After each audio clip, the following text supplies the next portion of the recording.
子雨玄梦，你什么时候变得这么……你那绝望而死的样子。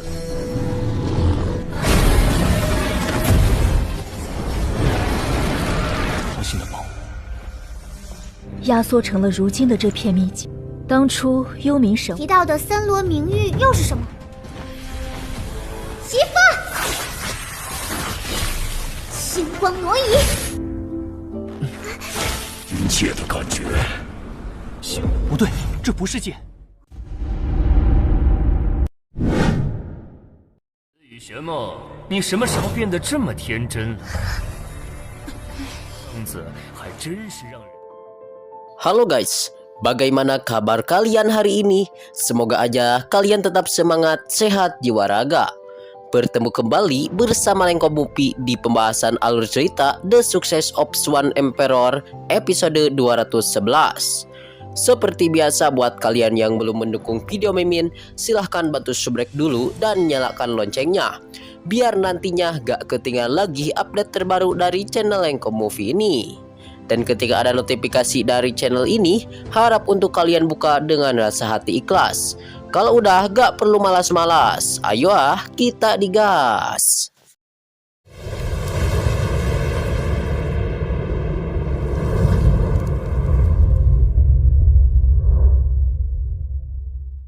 子雨玄梦，你什么时候变得这么天真？擎天力。 想好心的帮我。如今的这片秘境，随后星光挪。 Scene awal ini diceritakan di mana di tanah pemakaman naga yang mana Dugu Youlong atau bisa disebut Pak Chong membacot kepada orang-orang yang ada di bawah. Orang-orang yang ada di bawah itu adalah Wang Pan, Chiang Yin, Yu Xuanmeng dan juga Sandian. Lalu Pak Chong terus membacot juga kepada Jiu Xuanmeng yang ada di bawah bahwasannya Jiu Xuanmeng untuk sekarang ini begitu naif. Dan menurut Pak Chong, sebelum benteng naga hancur, dia tidak bisa dapat memahami misteri-misteri yang ada pada saat ini. Dan di sisi lain kelihatan sang MC kita Wang Pan lagi berkultivasi ya guys. Dan di atas langit sang rorongkong tulang naga membacot kepada Pak Chong bahwasannya menurut si jasad tulang naga sepertinya Pak Chong masih ingat dengan hal-hal masa lampau. Lalu Pak Chong membacot membantah perkataan si tulang naga bahwasannya benar-benar saja si arwah tulang naga pada zaman dahulu telah dikalahkan dan dibunuh oleh Pak Chong. Jadi Pak Chong membacot-bacot ya guys. Dan pada masa lampau Pak Chong membunuh 20 ekor naga muda. Dan Pak Chong telah melihat naga-naga mati dengan putus asa, termasuk juga sang arwah naga tulang pada hari ini. 阿虫，看来你是想起来了，我还当着你的面。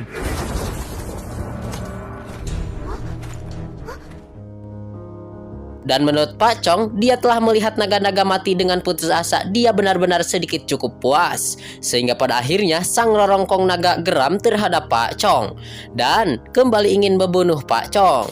Dan sang rorongkong naga pun sontak dia langsung mengeluarkan aura-aura esensi ungunya. Namun di sisi lain sang MC kita tentu ditemani dengan Jiu. Ia lagi berkultivasi menyempurnakan pil naga di depan pagoda naga. Dan kembali kepada sang MC kita yang mana sang MC kita Wang Fan lagi berkultivasi yang geram juga terhadap si Pak Chong. Dikarenakan mendengar kata-kata yang cukup nyucuk kepada mereka semua. Lalu sang MC kita pun langsung mengeluarkan kekuatan Raja Naga Langit Tirani dan langsung dilesatkan ke arah si Pak Chong. Dan diiringi dengan kekuatan naga tanduk emas bumi, nah Wang Pan pun langsung mengeluarkan dari dasar bumi dan sama juga diarahkan menuju si Pak Chong. Dan si Pak Chong juga tidaklah diam, dia langsung mengeluarkan teknik rahasia terlarang dan menyatukan dengan teknik bertarung ala Dugu. Lalu Pak Chong juga dia menggunakan teknik jari pembunuh naga yang sontak langsung diarahkan kepada naga-naga yang dikeluarkan oleh si MC kita Wang Pan. Pak Chong juga langsung menahan serangan-serangan dari si Wang Pan dengan mengeluarkan pedang Raja Naga Armor Merah dan langsung menyegel naga tersebut, dan si naga tersebut langsung mengeluarkan penusuk matahari yang langsung dilesatkan kepada si Pak Chong. Sehingga pada akhirnya si Pak Chong pun terkapar ya guys. Namun sebelum ke situ, sang MC kita langsung mengeluarkan naga tanpa bayangan badai. Sontak naga tersebut kembali melesat menuju ke arah Pak Chong. Namun sayangnya sang MC kita tidak bisa kembali menyerang kepada si Pak Chong. Dikarenakan pada kesempatan ini benteng 9 naga belum lengkap, jadi dia tidak bisa digunakan untuk seluruhnya. Dan sang MC kita pun dia langsung menggenggam mutiara naga yang ada di dalam kepalan tangannya. Dikarenakan mutiara naga itu adalah harta yang dapat dikonsumsi oleh sang MC kita Wang Fan.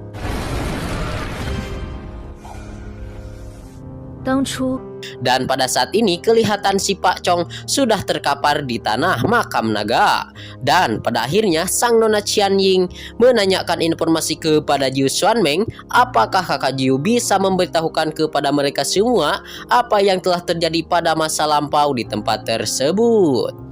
Lalu Jiu menjelaskan bahwasannya pada zaman dahulu diceritakan. Pas itu, Good King Inferno dia menggunakan lonceng pengguncang langit guna untuk menerobos kekuatan pelindung dunia Xuan. Dan dia telah berhasil mengirimkan Tugu Inferno ke dalamnya. Dan dia juga telah membawa pedang pembunuh raja guna untuk berniat dipakai menghancurkan asal mula dunia Xuanwu. Dan pada saat itu, krisis di mana-mana, peta bintang pun muncul dan dia melawan pedang pembunuh raja dan menjadikan alam rahasia hingga sekarang. 当初幽冥氏送入的危急时刻进的这片秘境。 Lalu setelah itu menurut Jiu Xuanmeng, klan naga fokus menyeimbangkan tempat makam naga ini dengan mengorbankan kepunahan-kepunahan dari klan naga. Nah dengan itulah mengapa di tempat tersebut dikenal sebagai tanah pemakaman naga. Dikarenakan asal mulanya sang klan naga berjihad untuk menyeimbangkan klan naga hingga meninggoy dan sakarat di tempat. Lalu sang Nona Qian Ying dia pun menanyakan kepada si Nona Jiu bahwasannya mengapa si Nona Jiu berada di tempat tersebut. Lalu Qian Ying juga menanyakan apa itu dunia bawah Shen Luo yang Jiu sebutkan tadi. Dan Jiu pun kembali menjawab bahwasannya peta bintang mendukung penguasa pedang dalam mendirikan makam pedang tak terbatas di alam rahasia. Tetapi pedang pembunuh raja mendukung Dugu Shouhei dalam mendirikan dunia bawah Shen Luo di tempat ini. 星图支持我在此建立了能打破平衡，想要破除密扩大100倍。 Dan selama bertahun-tahun saling berhadapan dan tidak ada seorang pun yang mampu merusak keseimbangan di tanah tersebut. Lalu Sandian menanyakan kepada Jiu Xuanmeng bagaimana mereka akan bisa keluar dari alam ini. Dan Jiu Xuanmeng menjawabnya bahwasannya jika ingin keluar dari alam rahasia maka perlu menghancurkan pedang pembunuh raja. Dengan cara tersebut maka dunia akan kembali pulih dan dunia Xuanwu secara bertahap akan berkembang 100 kali lipat. Dan sebenarnya menurut si Jiu, kedatangan sang MC kita Wang Fan dan juga antek-anteknya itu telah mengganggu keseimbangan sampai batas tertentu. Dan pada hari ini, si Nona Jiu pun harus melaporkan hal-hal terupdate kepada penguasa pedang. Dan pada akhirnya, sang Nona Jiu pun pamit undur diri dari hadapan Wang Fan dan juga Qian Ying tentunya bersama antek-anteknya. Lalu Jiu pun menitipkan pesan kepada sang MC kita bahwasannya sang MC kita Wang Fan telah diberikan pencerahan dan mengharapkan dan Nona Jiu mengharapkan Wang Fan dan antek-anteknya dapat melakukan perjalanan 30 mil ke arah selatan guna bisa menantang pedang suci tanpa nama. 也将回归。其实你们的到来。 Dan di sisi lain, Qian Ying membacot kepada Wang Fan bahwasannya jika dunia Xuanwu bisa berkembang 100 kali lipat, maka mereka akan seperti apa? Tiba-tiba Wang Fan dan antek-anteknya dikejutkan ada ledakan yang mendadak. Ternyata Pak Chong masih hidup dan kembali terbang ke atas langit. Dan barusan dia menyerang kepada sang MC kita namun serangannya sedikit meleset. Lalu Pak Chong yang masih hidup itu, Qian Ying kembali geram terhadap Pak Chong.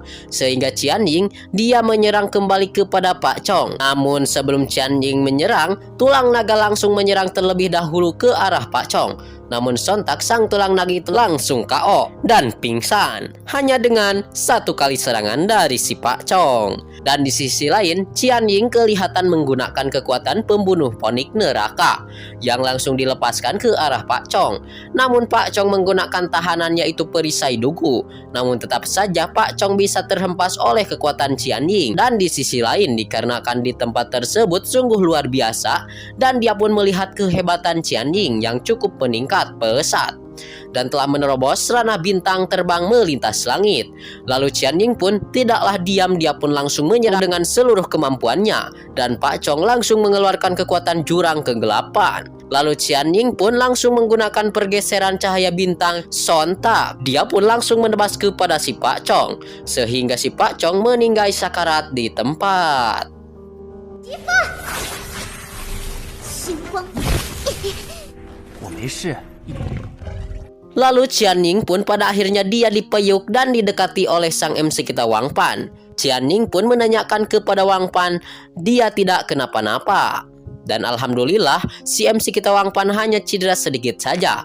Dan menurut Sandian, Qian Ying berkeinginan untuk melindungi kekasihnya, dan niatnya lebih kuat daripada teknik membalikan hidup dan mati. Lalu tiba-tiba sang rorongkong naga yang sudah Pak Chong tadi kalahkan sekarang hidup kembali. Lalu sang MC kita Wang Pan membacot kepada sang tulang naga bahwasannya dia harus ekstra hati-hati untuk menghadapi klan Dugu dan untuk meneruskan masa depan Raja Naga. Dan si naga menjelaskan bahwasannya setiap dia berhadapan dengan klan Dugu pastinya ada suara-suara yang aneh yang langsung terdengar dan mengingatkan kepada sang naga bahwasannya hidup sang naga hanya untuk memenuhi misi saja, dan dia tidak boleh terjebak dalam dendam antara klan. Tapi si tulang naga kebingungan dengan apa misi hidupnya.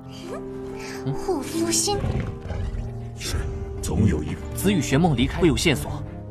Lalu sang MC kita Wang Pan langsung membacot bahwasannya pas saat Jiu Xuan Meng pergi, dia membacot dan menyebutkan yaitu pedang suci tanpa nama berkali-kali. Hal tersebut sepertinya memiliki arti yang begitu kuat. Dan Wang Pan mengajak kepada mereka semua untuk pergi menuju 30 mil ke arah selatan. Mungkin saja ada petunjuk yang bagus di tempat tersebut. 去看看，也许会有线索。兴许是龙。 Lalu singkatnya cerita, mereka semua pun sudah berada di depan monumen pedang tanpa nama. Dan benar saja, pedang yang ada di hadapan mereka semua adalah pedang raksasa yang tidak familiar lagi. Dan mungkin saja itu adalah pedang klan naga. Namun si MC kita Wang Pan melihat ke dalam mutiara yang ada di lengannya itu. Lalu ucap-ucapan dari sang nona Jiu Xuan Meng, dan lalu Wang Pan pun menjelaskan bahwa pedang yang ada di depan matanya mungkin saja itu bukan pedang, tetapi itu adalah naga. Scene ini juga sekaligus menutup perjumpaan kita di episode kali ini. Mohon maaf bila banyak kesalahan ya guys. See you next di video pembahasan.